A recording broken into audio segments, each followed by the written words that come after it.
All right, Matt.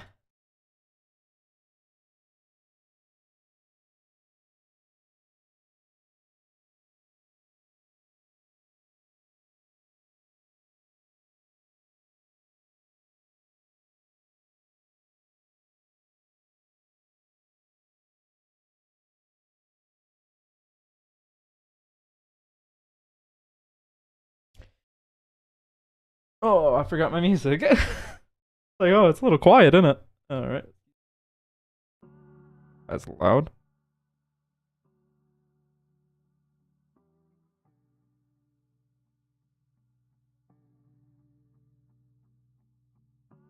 There we go. Hello there, everybody. Welcome back to Casey Streams. It is moi, finally back again. I had to delay the stream by an hour today. This was kind of a mind fuck for me. I'm not gonna lie. I didn't want to delay it by an hour, but we had some issues going on. So we here. Let me get it up. Making sure we're live, making sure everything's going well. Gotta get into that check. Be live? Yeah. We're live, boy. Let's go. Check that live control room out. Yeah, okay, we're here. We are here. Let's go. Alrighty. Hello there, everybody. Welcome back to KC Streams. This is the third week in a row. We are on a streak here today. Yeah, there's a lot to talk about, surprisingly. So today is going to be a little bit different. We're not doing a keyboard thing. I will get into that here in just a few. But I just kind of wanted to chat for a few. Just sit and chat, because there's a lot of stuff to talk about, actually, surprisingly. So, yeah. So, I hope everyone in chat's doing well. Hope you guys are having a good old Saturday. I think my thing just broke, yeah. I hope you guys are having a good Saturday. It's actually good weather for me here, finally. It's been shit for the last who knows how long. I'm sorry. You know, see? But yeah. There's been some changes this week. This week was actually kind of eventful. First and foremost, let's go and jump. Oh, gosh. If I don't hit my microphone first. All right, let's go and jump into this. So, let me grab it.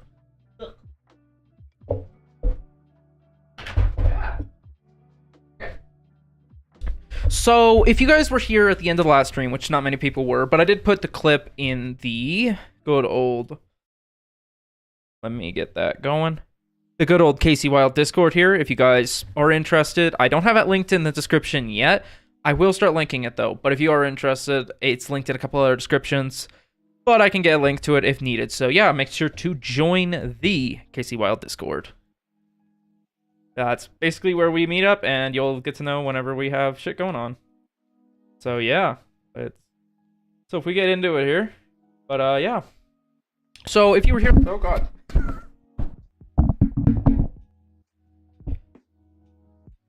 If you guys were here last stream, you would have known that this is what we built last stream. The ACO ACR Pro 68.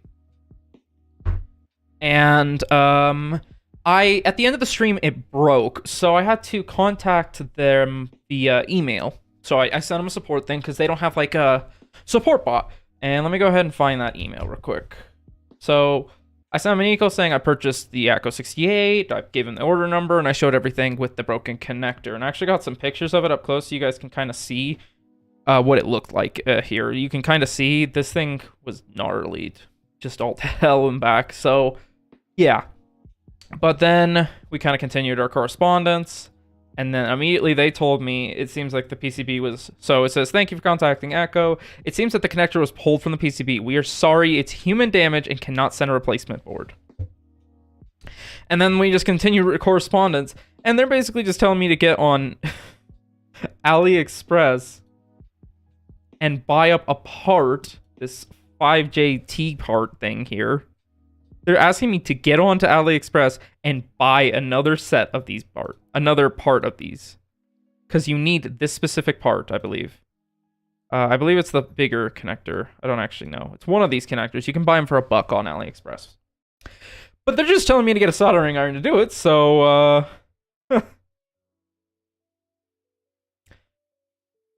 So I bought one. I bought a soldering iron. So that's going to be here Monday. It's not like the best kit. This is a super cheap kit. As you can see, it comes like everything. It comes like little strippers and little pieces and wires and a little wrench and shit. And oh my god, it has those terrible little screwdrivers. But yeah, Akko basically told me to go f myself. So I don't know what to tell you guys. It's just the worst. It's just like, god damn it. Like, it's annoying is what it is, if you want me to be honest. I wish Akko would send me a replacement. The thing is the connector on that board, it came off without me even doing it. If you've seen the clip, which I'm going to turn into a TikTok here fairly soon, next week at some point. But basically, it came off without me even trying to pull on it that much. It was just like, it just popped right off. I'm just like, what the fuck?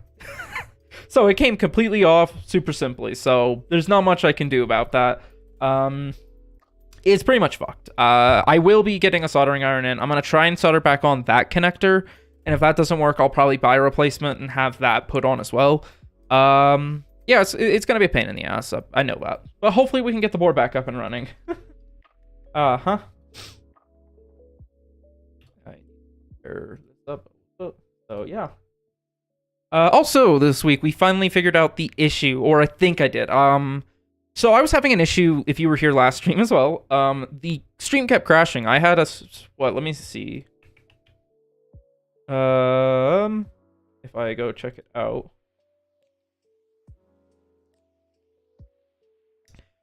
If I go to content live. Yeah, it crashed. Let's see. 1, 2, 3, 4. It crashed 4 times. So it crashed a few times, and I was having a memory overflow issue. So today I started to mess with it. And I was actually thinking I might have to cancel the stream today because of that. Because I thought that the connector might be all screwed up. It may not work properly. But all I did was I got this little guy here. The little flash drive. I had that for literally a decade. It's like 8 gigabytes. And it's not even that. It's like 7, if that.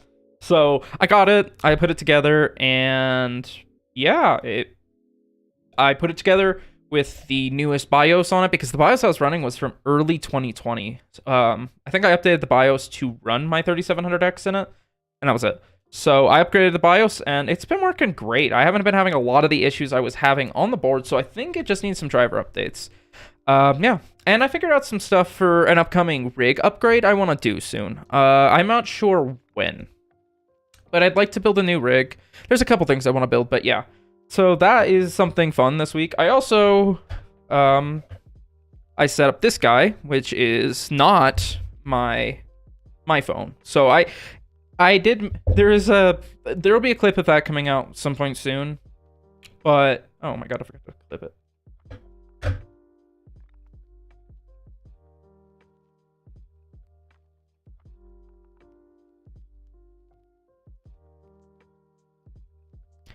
Okay. Give me just a second. Check. Sure that came through, because I actually really want that one.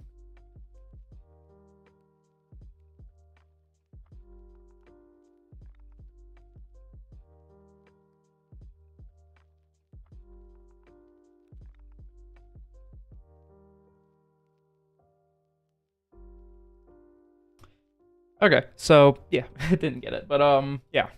Oh god damn it. So yeah, on that Akko one. So like I say, I bought the Akko board thinking it was a good product, you know, it's great. I'm confused why people aren't talking about it.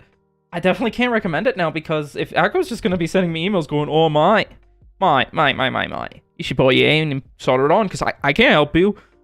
And if I send it to them, they say it's gonna be super expensive, it's gonna be hard to do. It's just like, oh, fuck off with that bullshit. Like, 100% unnecessary. Like, I don't even get it. I don't understand that Akko feels like it's okay to say that. But if I can open up this just to repair and take out one piece of foam, and then they just go, oh, it's fucked, don't worry about it. It's just like, what do you mean, bro? And that you won't repair because it's not under warranty? That's just bullshit. Like, 100%. That's so fucking dumb. I cannot even fathomably understand why Akko is just like, oh my, nah, fuck off. Simple as that. It came off with no effort, and like I say, the thing looks mangled. Like, it came off without me even doing it, and I think actually a pin might have broken off of it, which is a problem, but I don't actually think so. It looks like everything's still there, so we bought a soldering iron. We're gonna fix it, man. I mean, I bought it. They told me you should have a soldering iron, so man, I bought a fucking soldering iron, and we're doing this shit. Like, fuck that. Period.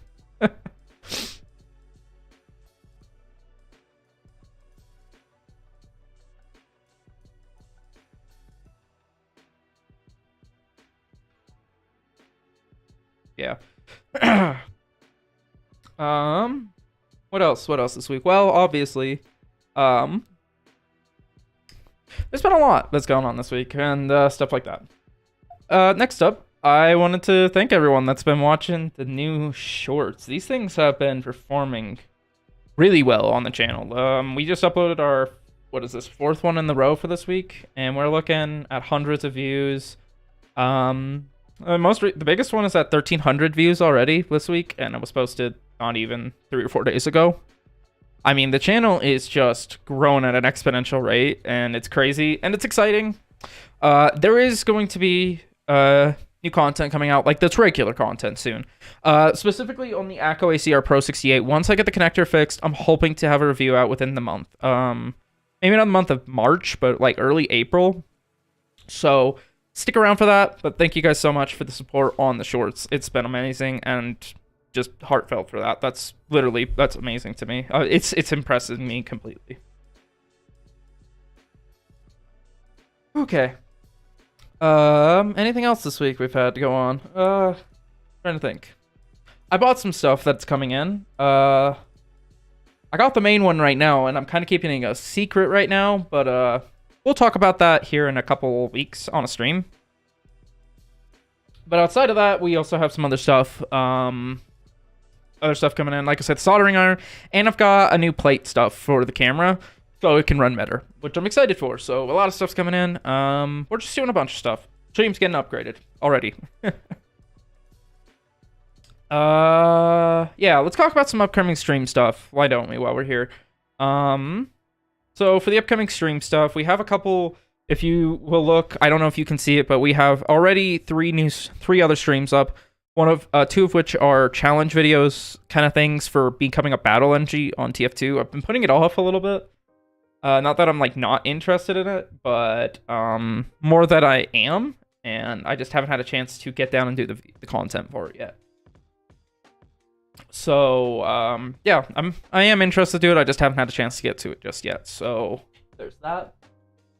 Let me readjust my headphones real quick. And that is the other thing we're going to talk about here in a couple weeks. I bought some new earbuds. I could take these off, but I kind of like the aesthetic of them. And it gives me some full isolation, so I can hear a little bit easier on my ears. I'm going to go ahead and get that routing going. Ah, that's loud. Not at max volume, please. There we go. Yeah, so we have some new... So yeah, I'm going to do a showcase of some cheaper earbuds, because I think people 100% sleep on the IEMs. Like, okay.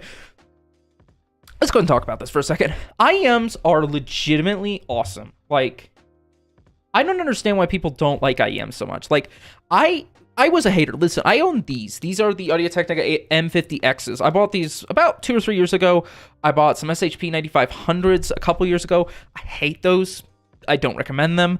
But on the other side, I actually don't mind these and I've used them. However, I kind of got sick of these kind of headphones and I was looking for something unique. Maybe not unique. I was looking for something, if I can not have burps while I'm trying in the middle of talk. I was looking for something that would work for me, that was comfortable, because my ears are huge. Like, you can see those big chunky boys. They stick out a lot, and a lot of times these over-ears will become kind of taxing on my ears over time. So I looked into it, and I was getting some IEMs. I got K-Bears at 2s, and then I got the KZX Crins. And then all of a sudden, the shoes came out, the Moondrop shoes. And I bought a pair as soon as I heard about them. I got it in. They're amazing. And I was so excited. And actually, I believe they're broken now, though. Those ones have some bad quality control. The left earbud, which is this is my left, I guess your left right here, whatever. it completely died. I'm not even kidding. It just was having lower volume than the rest, so it was making it hard to listen to. So I finally got these. These are the SoundNote Zero 7Hz, and these things are great. They sound awesome. These are just initial impressions. I haven't had a chance to actually sit down and listen to them much. I've been doing some initial listening, but I'm getting down to it. I really like them. And the best thing is the chews and these are $20. Right now, those 7Hz are on Amazon are what, 21 something? They're $20.99. Like, that's insane value. If you want good headphones and don't want to spend the price for something like this, get IEMs. These things are amazing. They're great, they're comfortable, and they don't leave that headphone hair. They put a lot less strain on your ears over time, and you can kind of adjust the volume more accordingly. And the thing is these are so portable, you can kind of just use them as your all-around headphones instead of having to have like gaming headphones and then regular headphones. I keep these around primarily actually to edit. I like editing with over ears personally, just because it just makes better isolation for me. But I love using IEMs a ton. I've been using them a lot, and I just switched off of them because I was having some issues with the chews finally. So it's just exciting to finally have good IEMs again. But I think IEMs 100% most slept on market in there. So 100%, if you guys have or want headphones, go for IEMs. They're great.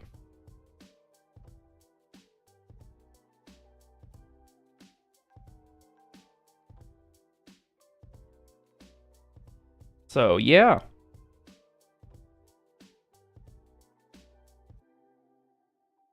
Yeah, we had a lot to talk about, and there is another thing coming up soon. There will be a microphone review coming up right around the corner. Microphone review stream content kind of thing. I don't know how to explain it, but there'll be some microphone stuff coming around the corner, because I'm a microphone nerd. I think most people know that, so, yeah.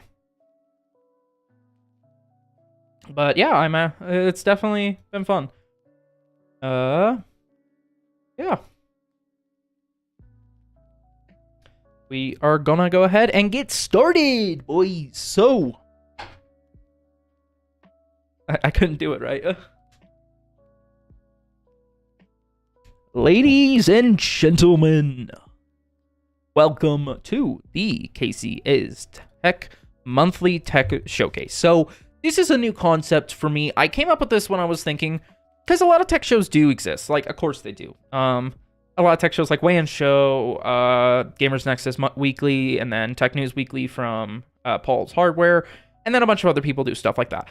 What makes me different is that I'm not aiming specifically at like computers or general tech. I'm aiming specifically at mechanical keyboards, peripherals basically. I'm looking at peripherals and stuff like that because that's just where I'm most interested in. So that's what this show is going to be focused on. We're going to be focusing directly in on peripheral talk. So we're going to be looking at webcams, microphones, mice, keyboards, all that jazz. A lot of stuff that most people would just look over. And then also, during this, we're going to have a discussion about my favorite tech from the month and what I liked, what I didn't like, and some of the stuff like that. This is going to be just kind of a monthly thing we do, a big roundup of technology. So it's kind of exciting to do. So without further ado, let's go and jump into the headlining topic for this stream.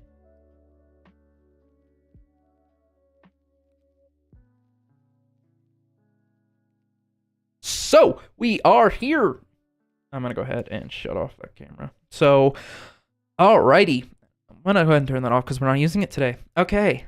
So, Google is turning your Android phone into a webcam. This is an article from February 3rd. This is around the beginning of last month, but I saw it and I was very interested in it. And it says that basically Google is working to bring the integration of webcams through third-party apps. Like we've seen it through like Android Cam and stuff like that, which have worked. And Android Cam is good, but I think it being native built into Android is going to be a big thing, like huge.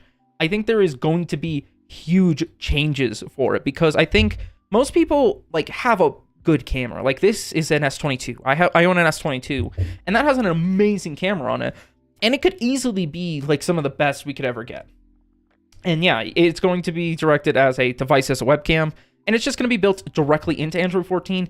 So if you're going to be having a phone that goes up to Android 14 or you get a brand new one that's going to have it, this is going to be an awesome feature because you can use a mount and then use something like I use, like a Magic Arm system or something like that, or even like a little arm like I use for my other camera.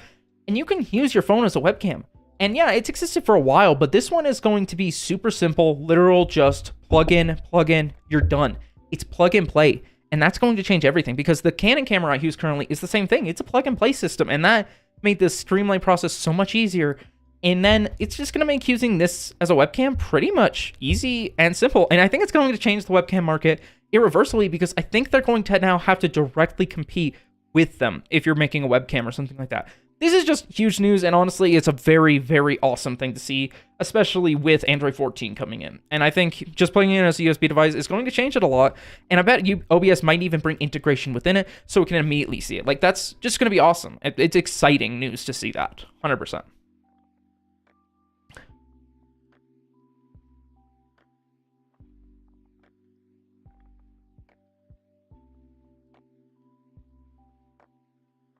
Gotta check something before we move on. Ooh, is that working?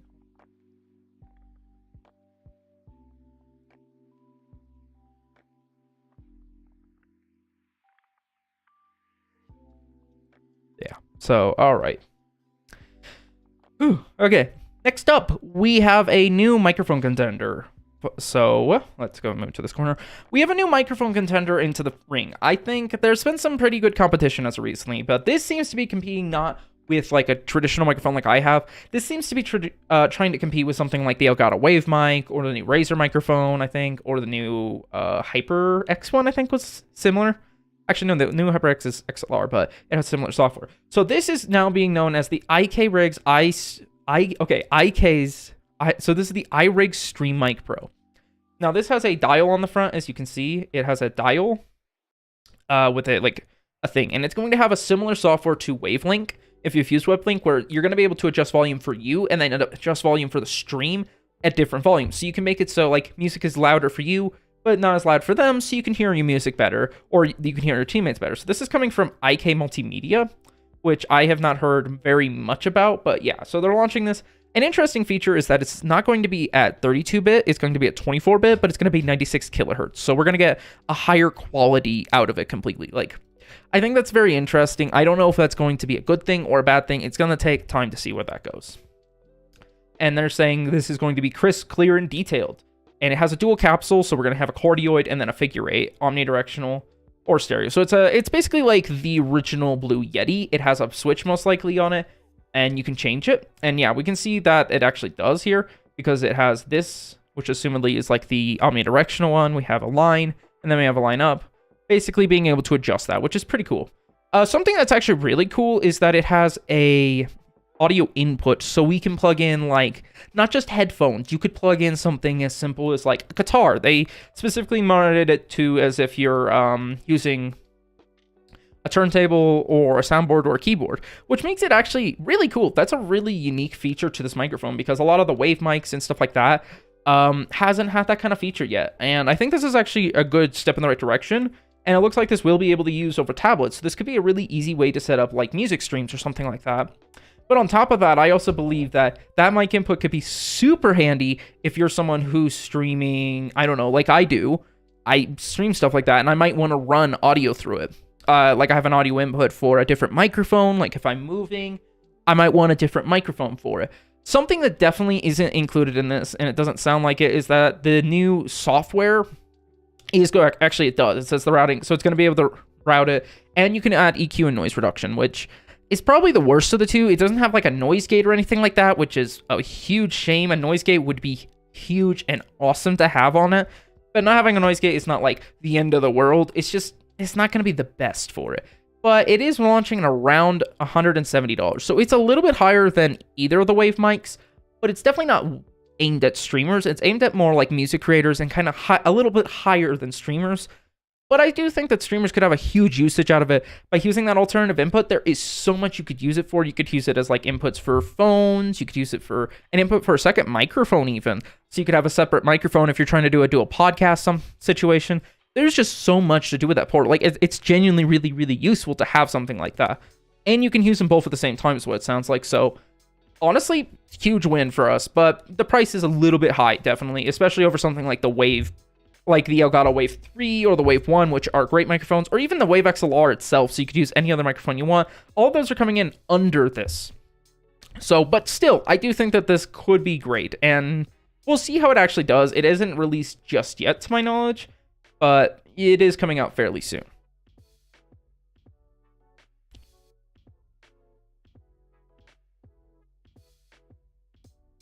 Next up, we have the brand new Razer Kiyo Pro. This was released right at the tail end of the month. Razer got a lot of stuff out this month. We'll have another topic to talk about with them, but so this is they're calling this the 4K webcam that will be overkill for most, but a dream come true for others. This is relaunching now in 2023. So this is basically a upgrade version of the Kiyo. If you remember the Kiyo was terrible. The Razer Kiyo is one of the worst webcams I've ever used because they have no physical control on anything, which is normal, but it had really bad color accuracy to my knowledge. It had a lot of just major issues. So this is using a 2.5 unum pixel size, so it's going to be using a pretty big size, and they don't really mention what sensor it's using. If I had to guess, it's probably using some sort of like Sony or maybe something like that. It does have a pretty low aperture. It's aiming at a 1.7 aperture, so it's going to be able to pick up some good lights. And here is a shot from it. Here, I'm going to open this up in a different tab. And we can see firstly the software, which is super disappointing. So we can see they have a exposure thing, so we can manually adjust exposure partly. Then you have these modes where it can focus. And then it has a processing and a zoom. That's it. We don't have any like easy fine-tune adjusting for like ISO or anything like that. At least to my knowledge, it looks like that because even this can go into a manual mode. I don't know if I believe it will go into a manual mode easily. So, different mileage on that. And as we look at the page itself, it is retailing for $300. That is exceptionally high for something like a webcam. And there's a lot of them launching at that price point because I think a lot of people are realizing that that's where it is. By the way, something really dumb is that this ring on it, the ring on this is not like a focus ring or an aperture ring. It's a ring to put a shade on it. Like, why? You could just do a switch and then have an actual focus ring. That'd be super sick for focusing on things like, I don't know, like this, my phone. I could bring this up because with real lenses, you can reach and adjust them. And that would be such a unique feature of this. But yeah. According to this can only record up 4K 30, 1440p 30, or 1080p at 60. It's a little disappointing that we aren't seeing 4K 60 out of it for $300, especially with this much. It has a semi-crushed in field of view at about like 82 degrees. We're looking at a little bit not great. USB 3.0 is great. Yeah, it can get out 4K, and it's shooting at a decent amount of stuff. Audio is a little bit low end. We're looking at 16-bit with 48 kilohertz. A little low, but not too bad. But my biggest thing with this webcam is that I don't know if it's really necessary at this point.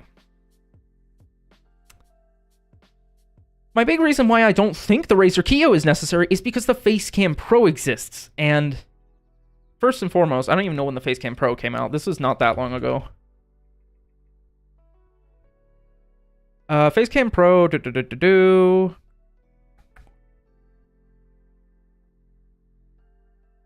think the Facecam Pro, yeah, the Facecam Pro had to come out early this year. They don't actually list it, but it has to be from early this year. So yeah, the Facecam Pro is just better, like honestly. The Facecam Pro has something pretty cool, as we can see here. You can adjust aperture, shutter speed, ISO, white balance. You can make the focus, you can change everything on the fly. I think this is like a good example of that. It's insane how much they're doing for you. And this is using an actual sensor. This is using the Sony Starvis sensor. So this is a real like camera sensor. It's not the best sensor, but it is actually a sensor. And yeah, it's not shooting as low of an aperture. We're seeing an aperture 2 in compared to 1.7, which is not a huge difference. And you're not going to get a huge difference in bokeh. But you can definitely tell when they're using this, it actually has some decent look. So here they're shooting at what? They don't show it, but yeah, they're shooting at 1/60, 100, you know, all the aboves. It's got a decent look. And I don't even know if this is actually from it. It is the same thing, basically. So if you're looking at either of these, 100%, yes, this is out of stock, but this is the better option because it has more customizability because you can customize the aperture, the everything. And it comes with like a stand so you can take it off and put it on a tripod, which is honestly great. And on top of that, it has a slightly higher focal length and it has a wider field of view so you can fit more in your shot, which honestly is more useful for streamers than anything. I think Razer's attempt is decent. Like, don't get me wrong. But at only 4K 30, when we're paying $300 for the sensor and power, and you're only getting 82 degrees, and it's the same megapixel density, and that we're not getting high-end audio or anything like that, and to my knowledge, it's not running great. Like, this thing looks like a chunky boy. And it's also, this runs through USB-C, this is running UVC instead of UV, which doesn't change that much, but it is definitely an improvement to see. This, like, honestly, Elgato killed it with their Facecam Pro. This is probably the killer webcam, besides if you're looking for some more interesting specific things. This is the be-all, end-all camera. The only problem is that it's coming in around $300. And for $300, you could easily afford something like an EOS M or a A6400, or not 6400, 6100, 5100. And those two are budget mirrorless cameras. And the thing is these have to compete with mirrorless cameras. And Elgato is honestly giving you something that could easily compete with it. Because, I mean, like, let's look at, like this cam, like anything else here. Like, it's crazy. But, like, this webcam, which you can see here is the finger cam. This is a webcam, and it's older. It's a C925E. This thing came out in, like, 14, 13, whatever. And it's definitely showing its age now. But, like, I cannot say that I'm, like, over the moon by it, but not over the moon by it. It's not great because it's a webcam and it's, like, 10 years old. Webcams have definitely gotten good finally. They're just at a really high cost. And I think the problem is streamers aren't willing to invest that much. But maybe they are, because I've seen so many streamers with a Go XLR and a Audio-Technica SM7B. And those two combos are not cheap. I mean, the Go XLR, which I do use, is about $200 interface. And the SM7B is $400. So that's $600 out the pocket. Maybe there is a market for this. And honestly, I think there is. And if that market's there, 100% the Facecam Pro is literally the bee's knees. Jumping else, now we're going to go ahead and take a look at another camera. This is the Nikon Z30. This is using an 20.9 megapixel sensor. It shoots 4K. It is a mirrorless. But it has a very interesting set. So first and foremostly, it has two function buttons, which looks like you can program them to do different things, which is actually pretty cool. We have, obviously, it's like a camera. It's got a red record symbol, so it blinks whenever you're recording. I guess that's kind of useful. I have seen cameras like that. This little grip thing comes with it sometimes, but they don't. I know this review I have of it was talking about it came with it. To my knowledge, this is a Nikon camera, so it's going to have pretty dang good color accuracy and everything else included. And on top of that, it is an APS-C sensor. You know, you could really do have some decent autofocus mode. It has eye focus, which this camera doesn't. Eye focus is awesome because it'll focus on the subject and it'll focus on the eyelid. Eye focusing is just legitimately aim changing because then you can move further back and the camera will keep you in focus. But then you can also set in stagnant focus. There's just like so many modes. Like honestly, different focus modes have become awesome because, for example, the Sonys have a very awesome one. And I don't believe they use eye focus. They use like basically like measuring the distance from you to whatever thing. So like if you move something like this into the frame, it focus on it and not put anything else in focus. And it's awesome. And even modern Canons have gotten to that point. New focus stuff is amazing. And I hate that my camera, which is not that old, it's from 2020, it doesn't have any features besides smile focus and regular focus, which you have to hit. So like, come on, Canon. Why are you guys so behind? Bro, come on, Canon. Bro, Canon. Me and Canon, I don't know what to say, man. Canon just doesn't know how to do things sometimes. I swear. Okay, back onto the ZV-30 here. It does look like it's going to have a decent lens. I can't tell what lens is built in on this thing. I also believe the lens is take-offable. Oh, 100%. And this is I can't read that. So it's it is a changing aperture one, and I'm guessing it is a 16 to 50 mil at 3.5 to 6.3. A pretty basic lens. I'm using a similar lens on my camera. Actually, I'm using a 3.5 to 5.6 instead, so it doesn't go as low. And also on mine, it only goes 18 to 55. Mine goes 18 to 55 instead of 16 to 50. They're fine lenses. Otherwise, I would actually recommend getting a separate lens, like a 35 millimeter. If you're going to go with a camera like this, 100%, a nice autofocusing, like either EF mount or Sigma, or even Nikon-based 50 mil, that's at like 1.8 or 1. Like a low 1 would actually be super good. And yeah, they are definitely targeting people that aren't as knowledgeable because they're calling it blurred backgrounds, beautiful blurred background, good in low light, and effortless 60p. Wow. 60p. Oh, effortless live streaming, which to my knowledge means that it actually has a plugin. It is a USB plug, so you just plug it into the camera, plug it in, and it works. It's not like the Canon ones, which I'm using currently. You have to download the EOS webcam utility to get those to work. But honestly, pretty cool. It does have a built-in thing. It has, guide thing, which is good. We're looking at a long recording. It actually has 2-hour recording. That's pretty good. That you won't need more than that unless you're really trying to use it for something that's not.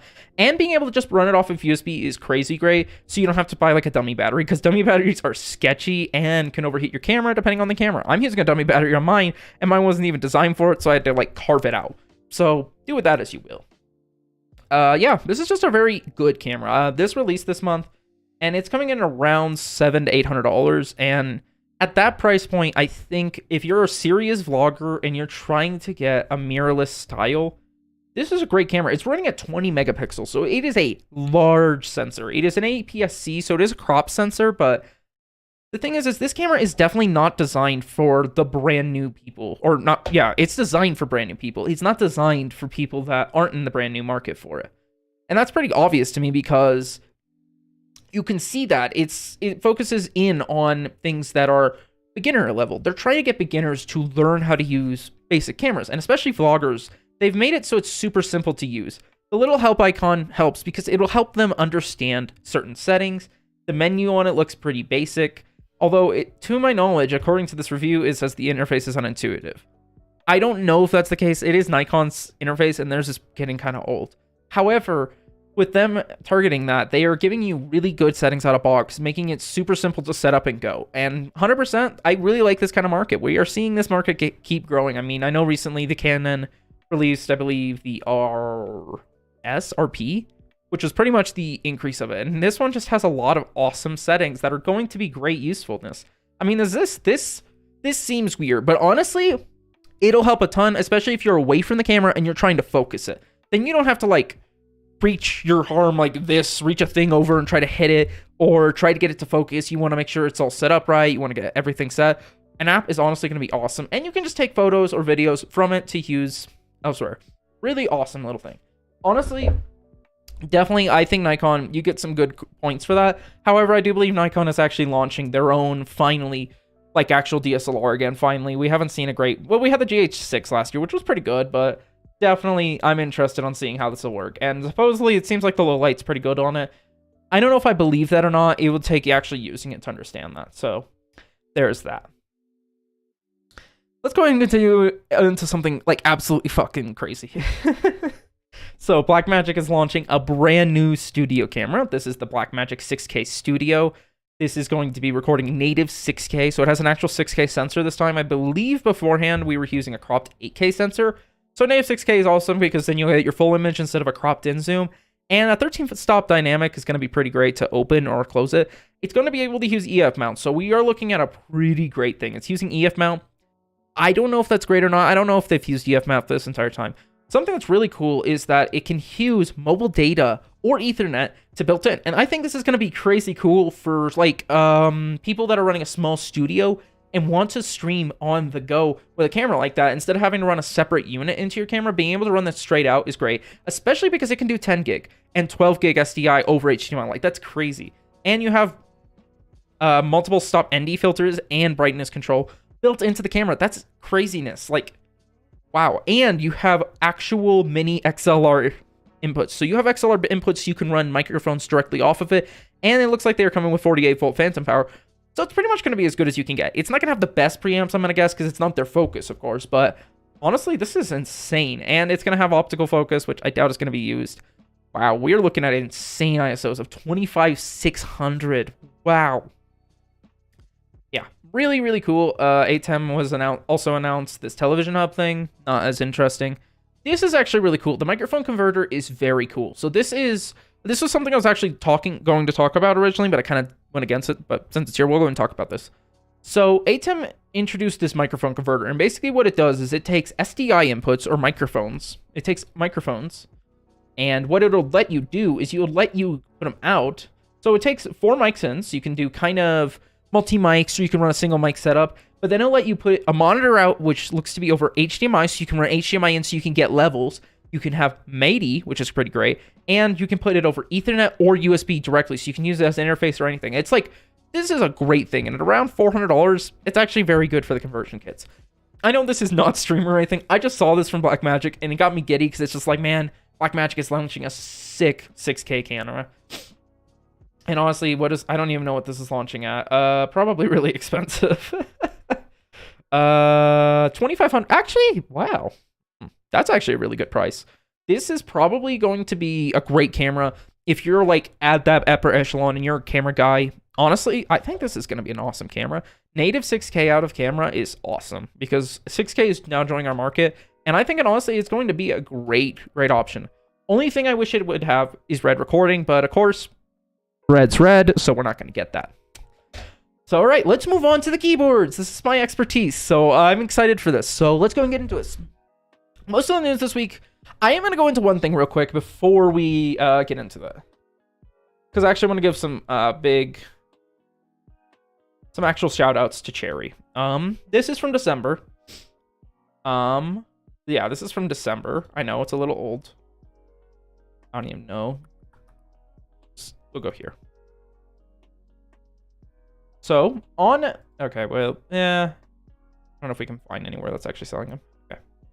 So Cherry, who I give shit to Cherry all the time. I think they're regular switches that we get, the Cherry MX browns, blues, greens, whites. You know, their black series is what I call them. Their flagships are garbage. They're not great sets, but something that Cherry did that's honestly insane from them to me, and I bet they've been looking to do this for a while, is re-releasing Nixies and making Ergo Clears real.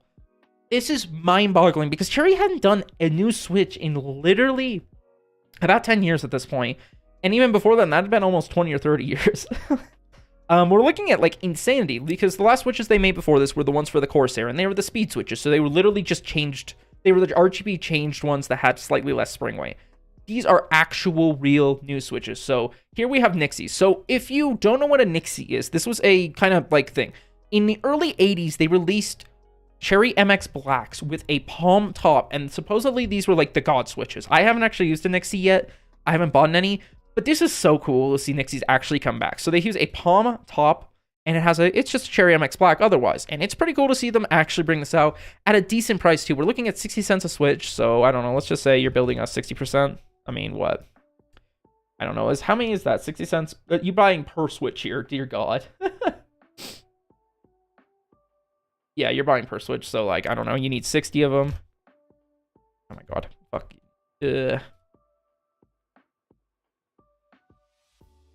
So if you're buying like 60 of these switches, I don't know how many times I buy 60. You're only spending like $37 on new switches from Cherry that are actually good. The one I'm actually really excited for is this Cherry MX Ergo Clears. Finally, Cherry MX Clears have been a switch I was super annoyed by. They had an decent tactile, and all they have to do is just put a good weight screen, and they go, nah, 110 boys, and they put 110 gram spring in the switch.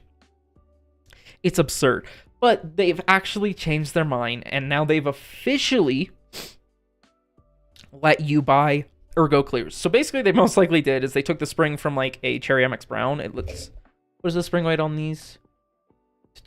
Yeah, they literally took a spring, I think, from Cherry MX Browns or blues or greens or reds or whatever, and they just put it inside the Ergo Clear. And honestly, these are great. This mod has existed since the early 2000s, and even we've seen other type of Switch mods that existed. Specifically things like, I believe, Kiwis were emulating it, and the Penguins, I know for a fact, were. And both of those switches were emulating actual Cherry MX Ergo Clears, which were a mod. And these are real, and you can officially buy them, and they're only 55 cents a switch. Hats off to Cherry for once in my life. I never thought I'd say that. But actual 100%, hats off to Cherry. You guys did an awesome job. And I believe this is actually when they flew out YouTubers and stuff, which they did, to tour their factory. This is most likely what they were talking about with a special release. So, honestly, like I say, thumbs up to Cherry. You guys did awesome on this. I 100% respect you guys for that. Back to regular news. I just wanted to talk about this because I remembered it. And I know this happened back in October, but I think they were finally listed not too long ago. So yeah, if you hadn't heard about them, now you have. Cooler Master is actually doing something good. That's surprising. I know. I haven't liked much from Cooler Master in a long time. So this was a couple weeks ago. Cooler Master revealed the CK720. So this one, it's a 65% board with 3 switches on the side. Basically a generic 65%, kind of like mine, which has 3 switches on each. But this one is pretty nice. It has a knob built in, and it looks like ABS keycaps. But something that's really awesome is they are bringing hot swap PCBs to their boards. As you can see here. Full-on hot swap PCBs. And another thing they don't bring up is that these are actual clip-in stabilizers. Like, ugh. Cooler Master, you guys did an awesome job on this board. Like, honestly. And they're including the actually good puller. We talked about this. This is the actually good one. And it has a keycap and that. And they are letting you pick between actually decent ones. We're not having to just deal with the good old-fashioned, oh, you need to pick between Gateron or cherry, brown, reds, or greens. No, these are actually letting you pick between, I believe, Kale Box whites or Kale Box browns is what it looks like. And this is launching at about $100. So we're looking at an awesome release. And honestly, this board is decent. It's going to have that. It looks to be an aluminum mount board, which doesn't surprise me too much. However, I am actually really excited to see Cooler Master actually come out the gate and come out swinging, trying to help out the keyboard community finally. This is just a great step in the right direction. And I think definitely this is what is the right thing. Keyboard DIYing is moving out of hobbyist circle, and that's a good thing. And I agree. However, this article, I don't always agree with. It's talking about how, like, oh, Best Buy is a bandwagon, yada, yada, yada. Glorious is basically having that thing, and it sounds like that they're making custom keycaps for stuff. And that's it. They basically say that. The only other thing that they bring up is the new ROG Asloth, which actually has it comes with a lube kit. It comes with everything. Like, they are specifically targeting the DIY cloud. Really cool stuff. I'm really excited to see the DIYing community get shook up by actual brands caring and trying to fix things. I'm not saying they're doing a perfect job, because they're not. I bet most of these stabilizers are still coming unlubed. I believe this has some problems. It looks like it's aluminum mount. We're not seeing any different type of mounting, and I don't know if we will. But honestly, Cooler Master, Asus, you guys both get a round of applause for actually trying to help out the community for once, because I feel like too many people are trying to avoid the mechanical keyboard community or cater completely to it. And it seems like these guys are doing a perfect middle ground of trying to cater to you. But if you're not interested, you still have just a boring old gaming keyboard. I'm not a huge fan of the keycaps. They look like crap. And the cable just looks whatever. Outside of that, it looks okay. But I'm really excited for the features and the future it leads towards. Because Corsair, Asus, and them are all leading this pack to create something honestly awesome. Holy crap, my nose is running.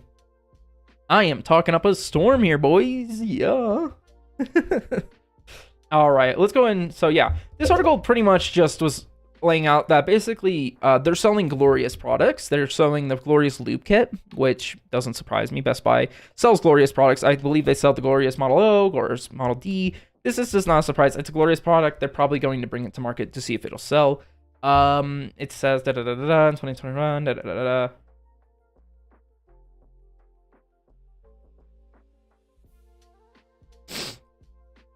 And the only thing they're saying with HyperX is that, wow, it comes with a spacebar key. This is not something special. HyperX are 100% one of the worst brands out there with their custom switches that are dog shit. Yeah, this is a really cool board, like I say. Really cool stuff. And on the other side of the keyboard talk, we have the brand new Keychron 81 Pro. We saw this specific image of it pretty much late last year.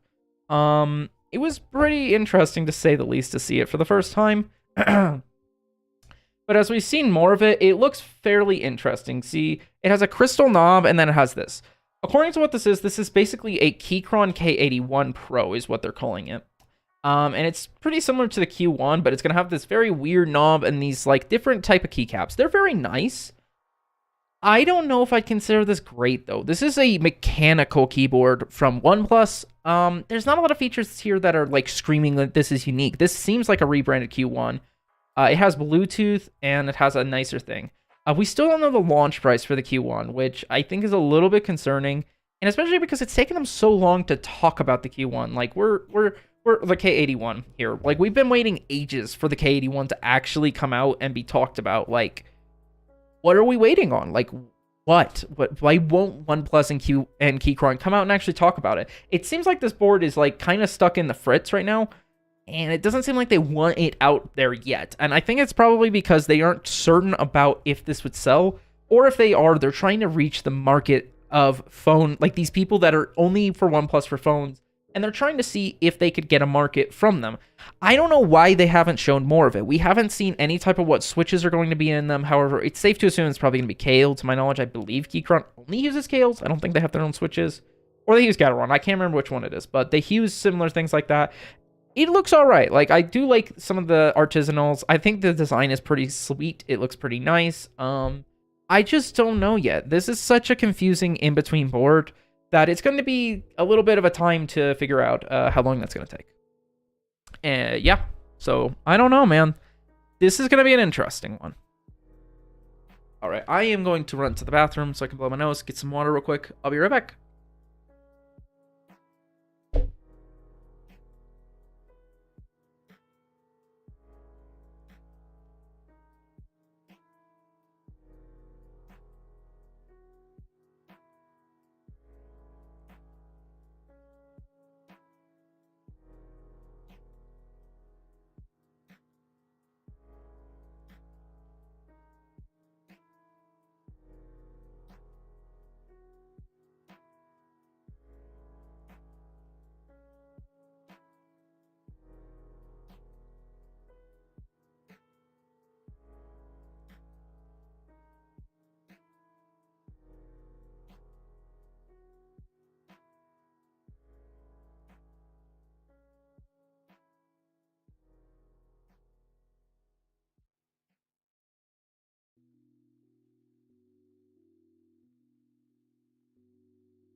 Alrighty. Are back now. I got some water so I can refresh my throat here.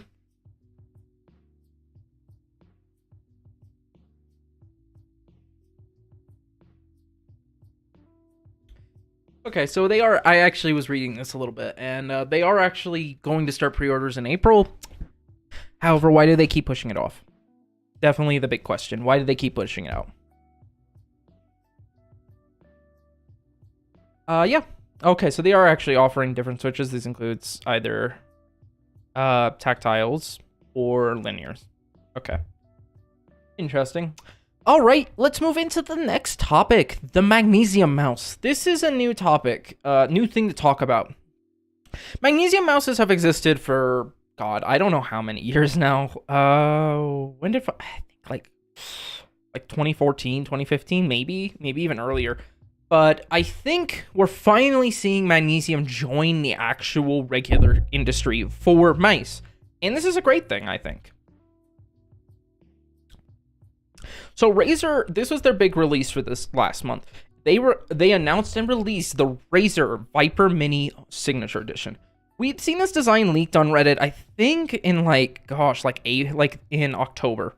And this was the design that was leaked, and we didn't know if it was made of magnesium or plastic. I believe that the one we saw was made of plastic. We can see that the rotor there has a very metal look because it's all made of magnesium. So this is a fully magnesium body coming in at 49 grams, which is crazy low. And like I say, this isn't anything new. Final Mouse has been using something like this since they opened. And this is going to be using internals closer to like the Viper V2, but it is using a really crazy thing. I think the biggest problem for this mouse is definitely the price tag at $280. We are looking at excessively expensive mice. Like, this is really expensive. And I think their excuse for this is going to be, well, it's made of magnesium. It has to be expensive because it's our first shot at it. And I don't agree with that because we are also seeing Lamzu announce this. This is the Lamzu Thorn coming in at 47 grams. And it itself is also going to be made of magnesium. This is the Lamzu Thorn. Lamzu, hats off to them. They have been pushing in for competition. Lamzu originally released also their mousepad not too long ago, and they've released this now. And this is awesome. This is not out just yet. It will be releasing later this year. However, at $99, it's hard to beat. And it's fully magnesium coming in at 47 grams. Like, oh my gosh. And it's going to be an ergo design. A little bit of a weird ergo, but it's a pretty nice ergo. and at $100. So I don't see how Razer can make an excuse about why the Razer Viper Mini Signature Edition is so much, other than they knew people were willing to pay that much because of how long people had waited on this mouse. I just don't agree with that. I think that Razer should have launched this mouse at a lower price point. They could have launched it at $150. They did that with every other mouse. Or heck, they should have launched it at $200. I think the problem is that this mouse was going into the market where the DeathAdder V3 and the V2 Pro were also on the market, which are both at around $150. And if you launch this mice right around that same bracket in magnesium, I think most people are going to lean towards it and not understand why it's so expensive or cheap. Obviously, they're completely different. This is such an awesome looking thing. And it's super light, and it's coming at 49 grams. It's going to be great, but these are also 47 grams. It's coming in lighter with a full solid shell. A big complaint I've heard about the Razer Viper Mini is that it is having this weird honeycomby triangle shape. I actually really like it, but I'm not a huge fan of them releasing this for so much. I mean, we're looking at such a high and expensive item. Like, this is such an expensive item, and their excuse for making it is always industry-leading performance. You know, they're using their 4K hertz sensor. Yeah, it's a cool thing, but I just don't think it's worth $300. Not at all, when Razer absolutely should release a plastic version of it for around $150, and I think everyone would be buying it because that is the mouse everyone was waiting on. I think Razer got the wrong idea about what people wanted out of the Razer Viper Mini Signature Edition. I think they wanted to impress, and they did. The problem is that the price point, no one's going to be able to purchase it, and I think this mouse may come out as a failure. Who knows, though? We'll see how the market changes. I don't know if they've sold many of these. I know they're out of stock, but that just could be down to a lot of things. I also believe that they're only selling this to a certain amount of people right now, and that they're not actually selling it yet, which tells me that they may be they wanted to see how this would sit, and then they wanted to see how the market would actually change, fluctuating based on that. And that's definitely cool. 100%. I do think it's great, but God, Razer, come on, don't make me spend $300 for a goddamn mouse. Let me get a bit of some water.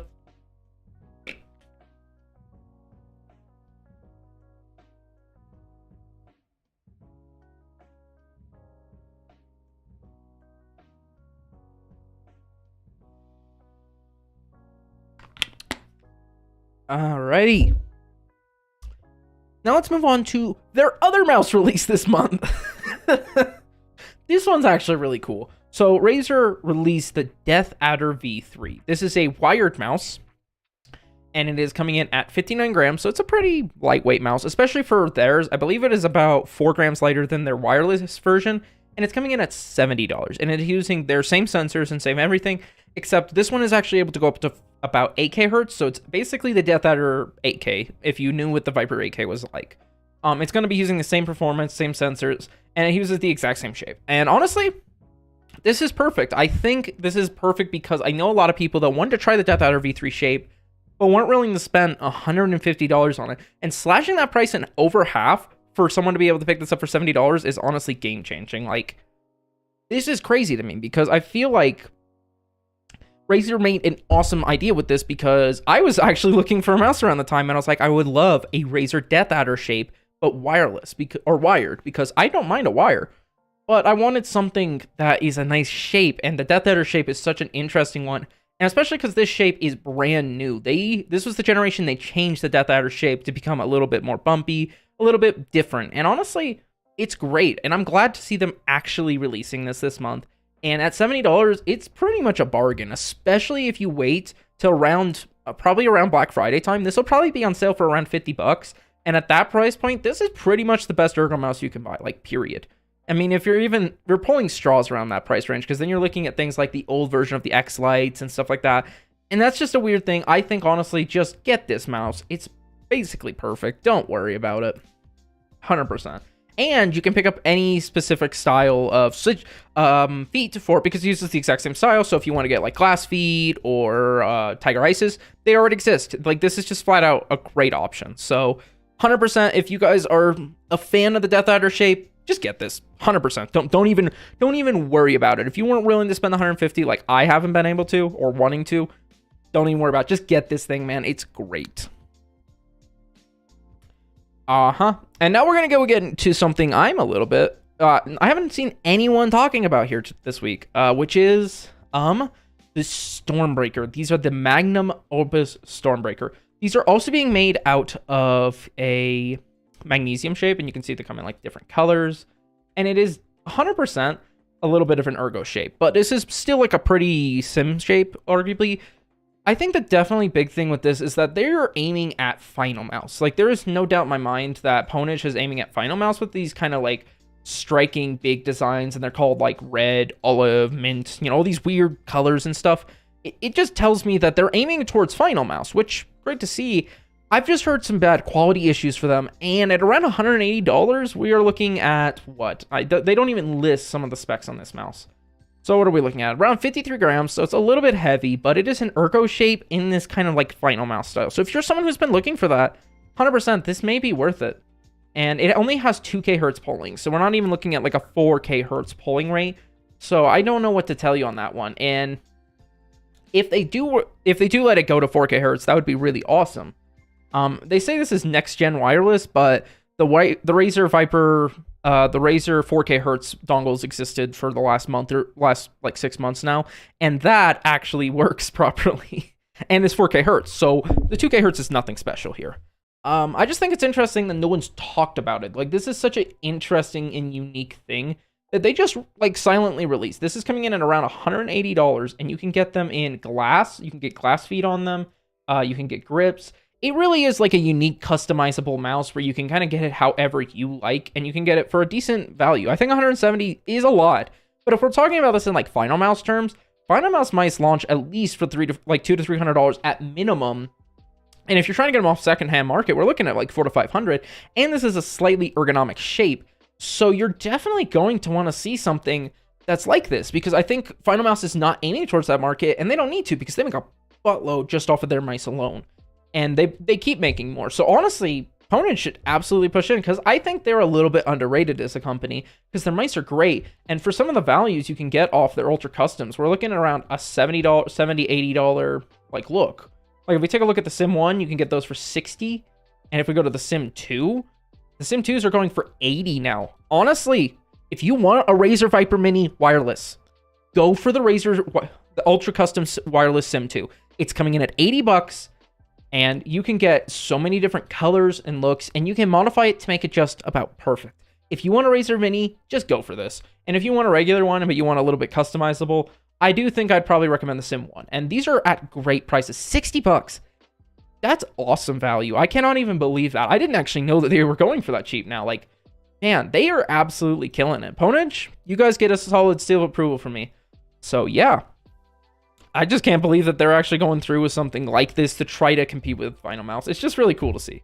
100% competition is great to see, because we may actually see something decent from Final Mouse and not them just not sit on their asses and release the same mice with different color schemes for the next 6 years. Probably not, but hey, never know. Alrighty, boys, that is the end of our topics for the week. We've been talking for a while now, haven't we? Let's go ahead and jump into my favorite tech for the month.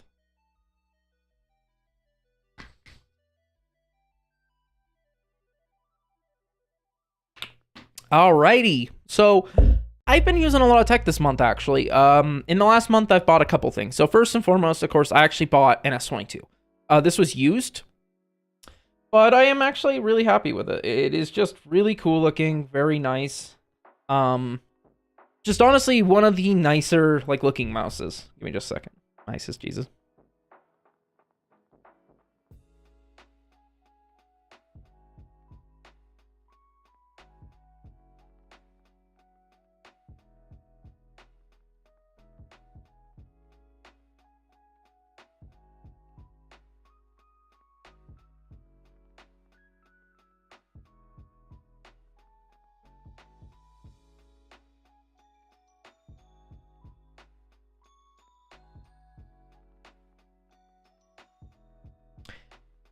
Okay, let me reset myself. So yeah, I bought a couple things this last month. I bought a few things in the last couple months, but I want to go ahead and talk about them because I've been using them a lot more regularly this month. So of course, I bought this. This is a Samsung Galaxy S22. I bought it for about $300 used on Facebook Marketplace. About a 10 over, I went and got it, and I love the phone. It is really comfortable in the hands. It's a little slick once you first like get it if you aren't used to it. But honestly, this thing is insane. It has a nice plastic back so it won't break easily. The Touch ID and Face ID works great. It's a fast, responsive phone. I don't know what to say. It's just like a huge upgrade for me because the last phone I was using was literally like 5 or 6 years old or a budget phone. So I have never used a super awesome flagship. Great phone. Just gonna be honest. It's an awesome phone. Really happy with it. Next thing I bought, this guy. This is the Razer Viper Ultimate. I bought it for about $60 actually, about $50 to $60. I'm a little mixed on it. I gotta be honest. I like the shape. It's not a bad SIM shape. Oh man, I just overloaded my USBs again.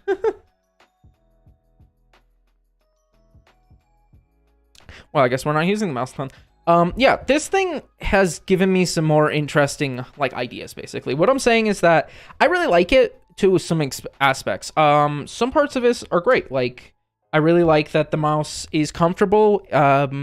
Okay, maybe not. I like the dock. The dock is really useful. I like having it on the desk. It's just really cool to have something that you can just easily throw it on there and have it charged. So no matter what, you know your mouse isn't going to be dead.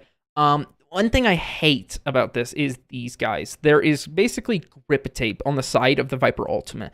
I'm going to have a separate stream for this, but besides the point, I really don't love the grip tape. I think it's hard to hold, and it makes holding the mouse a little bit uncomfortable because it makes your fingers like this flare out further if you were just holding it. And they got rid of this on the V2 Pro, so it's obvious that Razer agrees, and they just didn't want to take it off of this version for some reason. I don't know if I agree with that, but that's just me. I definitely think that there's some great things about it. Like I say, the sensor on this and the actual like feel of it is great. The liftoff distance isn't too bad. It's handled pretty great for every time I've used it. The skates that it comes on it, they're pretty thin, but honestly not too bad. They don't get in the way. They're not too sluggish. They're just the right speed. Like I say, dock's great. The actual switches,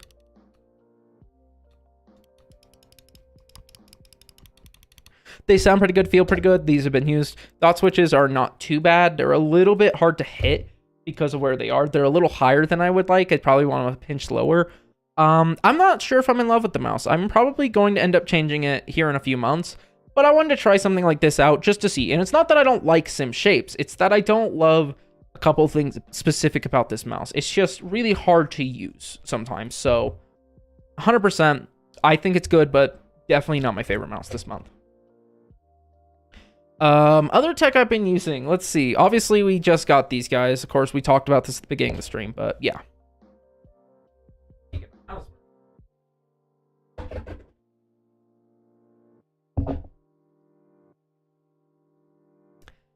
Yeah, so other tech I've been using a lot recently has to go to the Touch Portal. And I just shut my phone. The phone. I finally got myself back into using Touch Portal, and Touch Portal is great. I did a review on it, oh my gosh, like how long ago? Like 2 or 3 years ago? They've definitely changed it a little bit, and I actually really, really like it.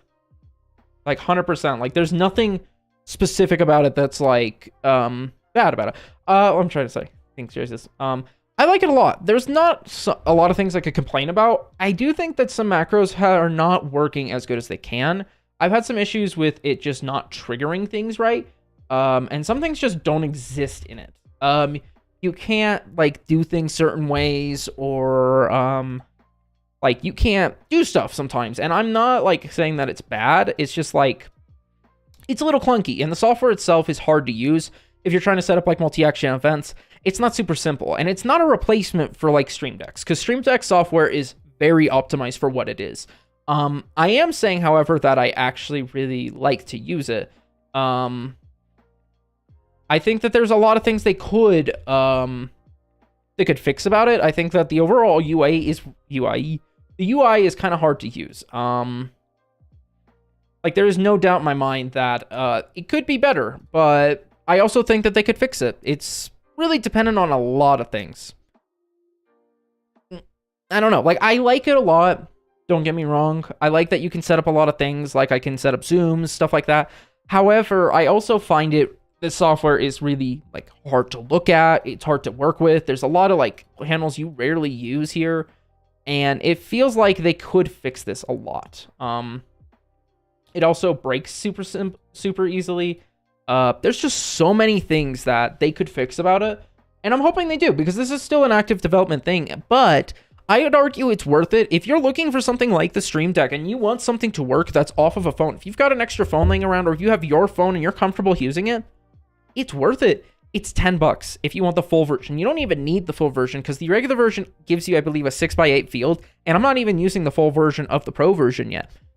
It's just an amazing features-rich thing with so many things built in on the specific actual like thing. You can go to their Discord and they have like tons and tons of like ideas, plugins. You can add. They have so many different plugins you can use.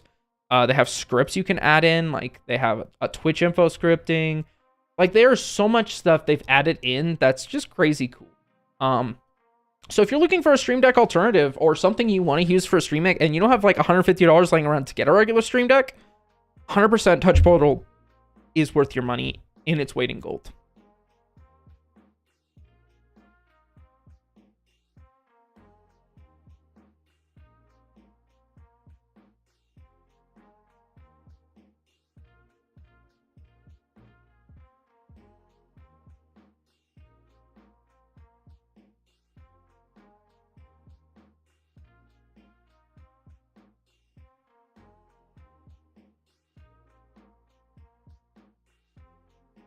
Sorry, I'm like zoning in my brain, like trying to keep it focused because I'm like going back and forth between like stuff.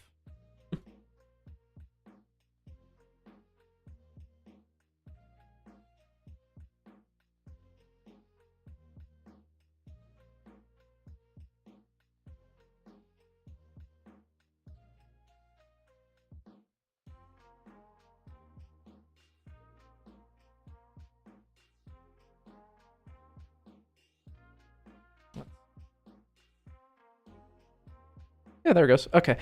What else? What else? What else? I use a lot of tech every day. Obviously, we have the new keyboard, and I have about a mixed feelings on it now. Honestly, it sounds pretty good. I like the sound of it. I like a lot of the clack. I like a lot of the feel to it. It's honestly just a great feeling keyboard, but a lot of the software, the Echo Cloud Driver thing is horrible. It's one of the worst softwares I've ever had to screw with. The actual like support from them has just been terrible. I'm really mixed because I really wish the board was good. Like, honestly, the board is great, but the software and people behind it, it's just hard to recommend it to anyone. And this is supposed to be my new main board, and I'm struggling to make myself actually sit down and use it.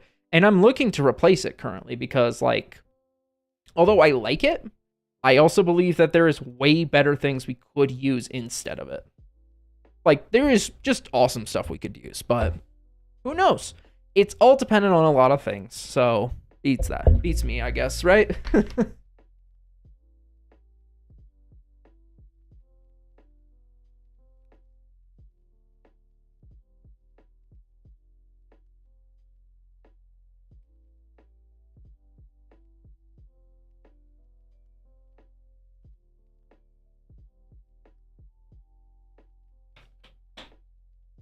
Alrighty. I'm trying to think. I like I say, I use a lot of tech every day. Obviously, I use this camera. This isn't new, but yeah. I will be doing like some sort of like overview thing at some point, hopefully to show you guys how I do this, because this is a complicated stream somewhat. Yeah. Definitely something I am actually looking into is upgrading the computer finally. Like I said, I talked about this at the beginning of the stream, but I kind of want to come back and talk around it again. Because I'm looking to upgrade the motherboard because I'm having constant issues and I need to look because I've been having some like weird freeze ups every few minutes. And it's a little confusing and a little concerning because I feel like this may be down to some issues, BIOS wise or RAM wise, because I've been having some issues with the RAM in the system, like bad. So I'm hoping to see if we can find out what the hell's going on with it. And if there's any way I could actually like fix it, because I'm kind of sick of it. Especially when I'm streaming and the machine just likes to just hiccup, have freezes. What is it saying? Here's camera frame. It's like this weird the Windows camera frame server terminated its service or some shit. Like I care.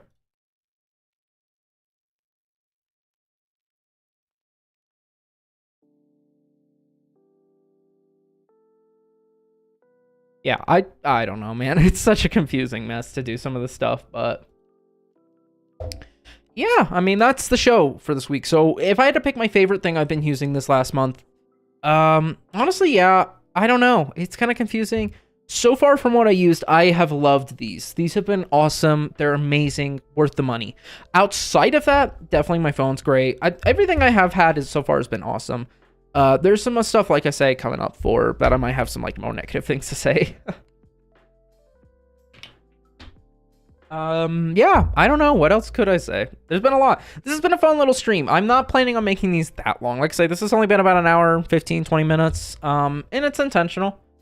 I'm not trying to make these go for like 3 or 4 hours. These are supposed to be simple little streams. You can come sit down and have a chat. We can just sit and chill. You know?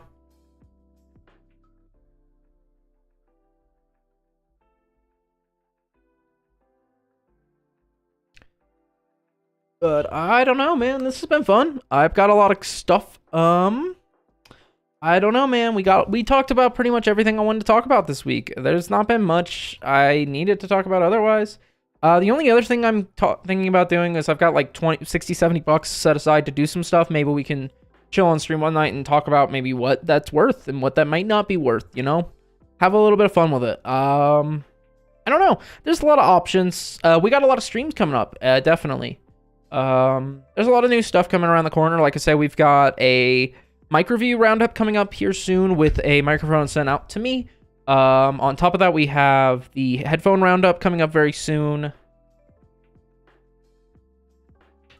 We have the new TF2 challenge, which should be next week's challenge. I believe we're going to start next week. We're going to have a whole discussion on this mouse and other mouses around it and kind of talk about the current market because it's a little confusing. So we definitely have some stuff coming up. It's going to be a interesting time to be here. So if you guys have enjoyed the stream at all, if you've enjoyed it so far or at all, make sure to like the stream because I know it sounds really stupid and retarded, but actually liking this stream helps a ton in making my content grow.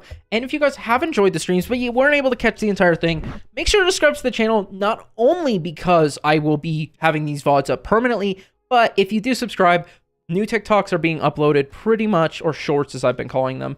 New YouTube shorts are being uploaded pretty much every single day. So if you guys are interested, like I say, you can see here, we have the most recent short was uploaded today. We've been having some stuff come out pretty much every day, and they've been doing great. So yeah. So if you guys do want to see it here, go ahead and subscribe to the channel here. But if you're more of a TikTok kind of guy, go over here. I have a TikTok. It's KCS Tech, aka me. You can just go ahead and follow the channel. We've got, what, like 77 followers here.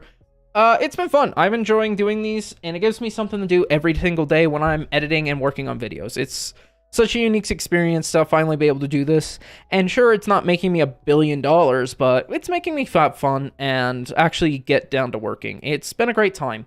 I'm enjoying streaming again. It's just a great time all around, I'll be honest. So all I can say is that thank you guys so much for everything you guys have done for me so far. It's been awesome.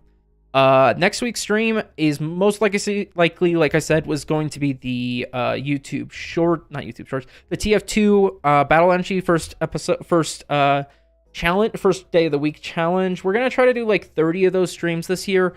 Not sure if we will. We'll see what we can do. I'm not sure on the timeline of that challenge yet. I will figure out the details this week if that is the thing. This week, hopefully, guys, we need to do the follow-up episode on this guy. Like I say, if you guys haven't seen it, I'll go ahead and show it off. Since we're right near the end of the stream, let's go and show him out. Here he is. Let's go ahead and flip over to the gameplay scene.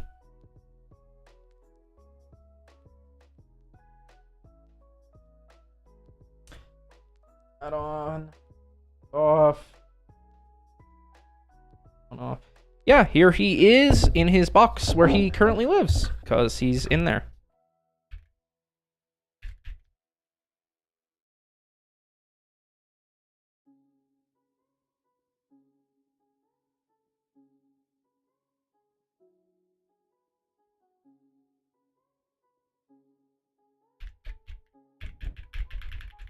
So yeah, there he is. He is chilling in his box until we can get all the stuff in for him to be upgraded. I mean, or not upgraded, rather fixed. So we are still here currently using the tester board.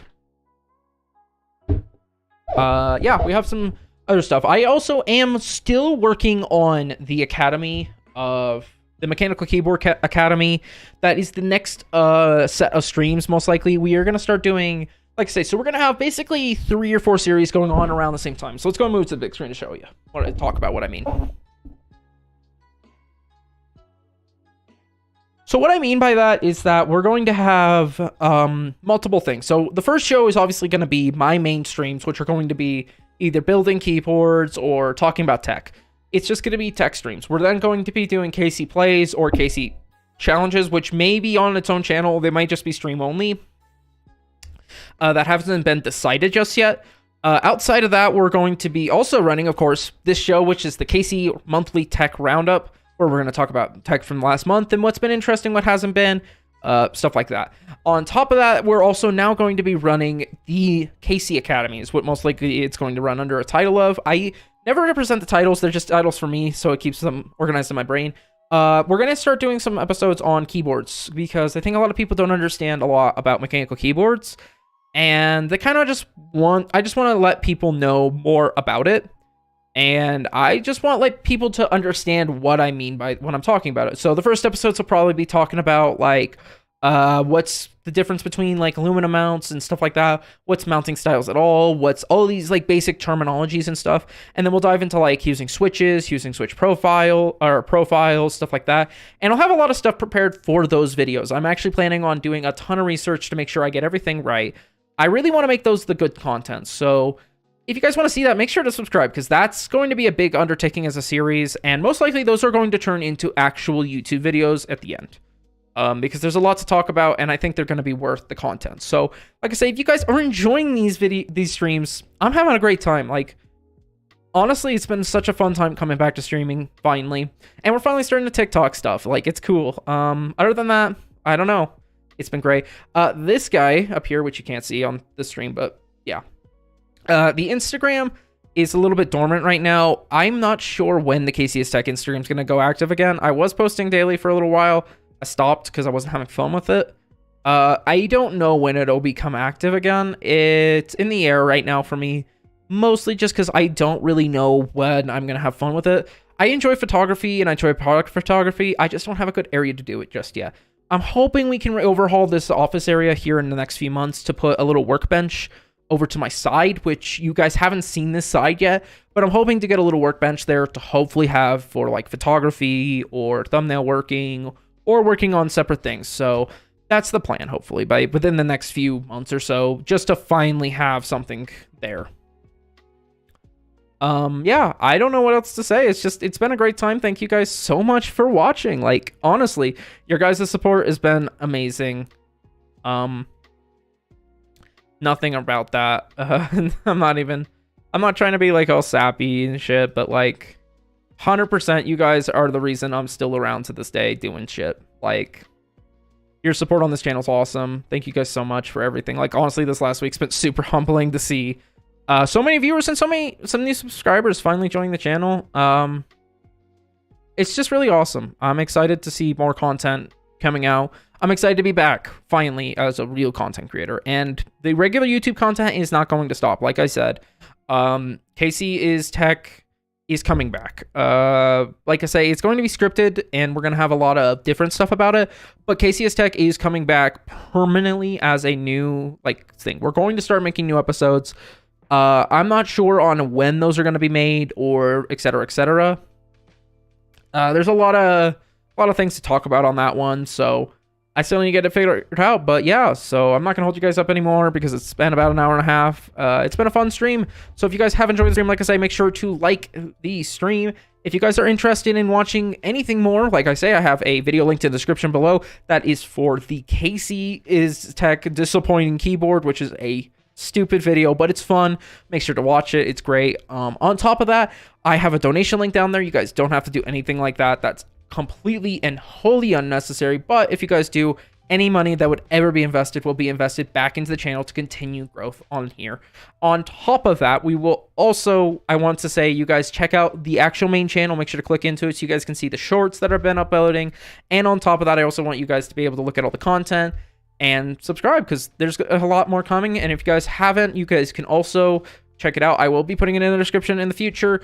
I will be putting our Discord server. So you guys, if you guys are interested in joining the Discord and having a good old knocky knock around here, make sure to do that. And other than that, guys, thank you guys so much for your time here. Thank you for stopping by my channel. And on top of that, thank you guys so much for sticking around for the KCS Tech Monthly Roundup. If you guys enjoyed that, let me know, because I was enjoying making these. They do take a little bit more planning than my usual streams, but I think they're fun. They're worth it. So we're going to keep doing them every month. So other than that, guys, I will see you guys all next Saturday on next stream. See you guys later, and peace.